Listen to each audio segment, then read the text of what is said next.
Hello everyone. और अब हम फिर से ट्रिग्नोमेट्री का क्वेश्चन नंबर 2 और 3 करेंगे। अब यहाँ पे 2 और 3 8.1 का करने वाले हैं। क्या है ये? एनसीईआरटी सॉल्यूशन है। तो बिना देरी किए चलिए इसे शुरू करते हैं। तो ये एक फिगर दिया हुआ है जिसमें आपको 10p और माइनस कॉट आर करना है। यहाँ थीटा का ध्यान रखना है बच्चे। यहाँ पर आप देखो कि ये एक राइट एंगल ट्रायंगल गिवन है और ये 90 डिग्री। इसका ये फिलहाल तो यही हाइपोटेनियस देखेंगे और ये हाइपोटेनियस और ये परपेंडिकुलर। तो मैंने हमेशा बोला है कि पाइथागोरस थ्योरम से हमें बेस, परपेंडिकुलर और हाइपोटेनियस तीनों को ही फाइंड करके रखना है। तो सबसे पहले हम इसे फाइंड करके रख लेते हैं। तो देखो P R square is equals to P Q square plus Q R square. ये हो गया ना, P square plus B square is equals to H square, यही होता है।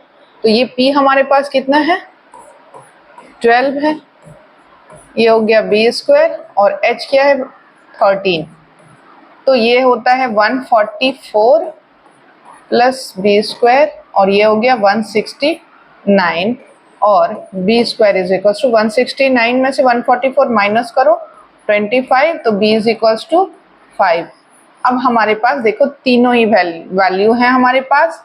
p is equals to 12, h is equals to 13 और b is equals to 5। ठीक है, ये हमारे पास होना चाहिए। जब आप कोई भी क्वेश्चन ट्रिग्नोमेट्री के सॉल्व करोगे तो इन तीनों की वैल्यू आपके पास होनी चाहिए। ये हमारे पास 5 सेंटीमीटर। अब हम अपने क्वेश्चंस को देखते हैं। तो सबसे पहले 10p की वैल्यू फाइंड करते। तो देखो p कह रहा है, दैट्स मीन यहाँ पर थीटा है हमारा, है ना। p के पास हमारा थीटा है, तो इसे फाइंड करने के लिए यहाँ पर यही इसका बेस होगा। मैंने कितने बार ही पहले भी बताया है, जो थीटा होता है जिस लाइन के ऊपर इंक्लाइंड होता है उसे ही हम बेस लाइन कहते हैं। ठीक है, तो 10p इज इक्वल्स टू क्या होता है? 10 theta is equals to p by b होता है, ये याद रखना है ऑलवेज। तो 10p, दिस इज p, तो इसके लिए ये बेस है और ये परपेंडिकुलर है, तो ये क्या बनाएगा? 5/12।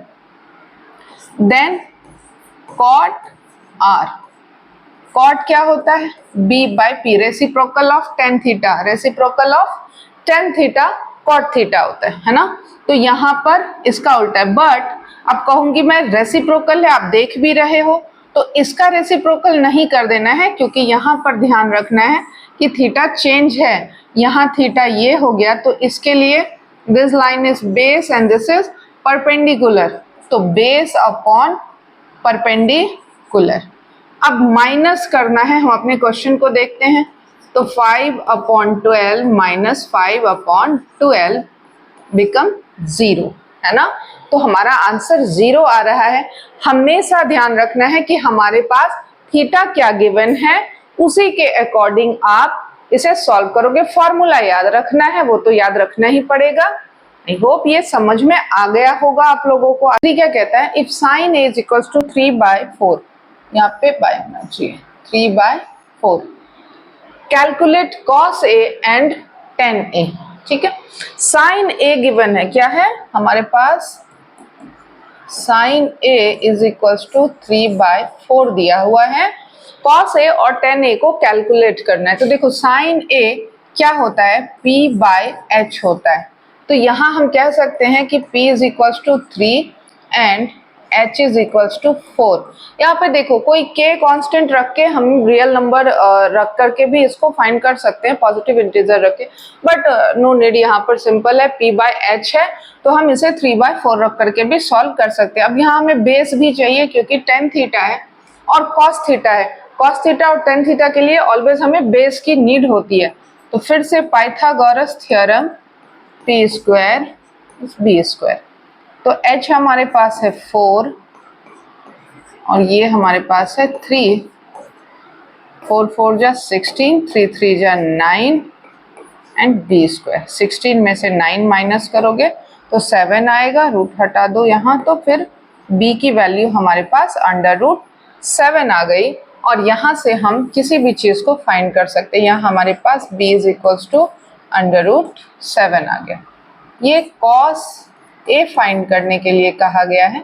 cos a क्या होता है, b/h होता है, b/h होता है।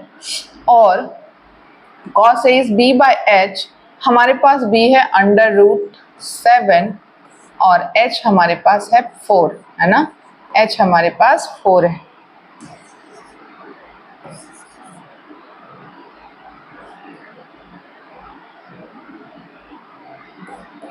√7/4 ये cos a की वैल्यू है। और tan a के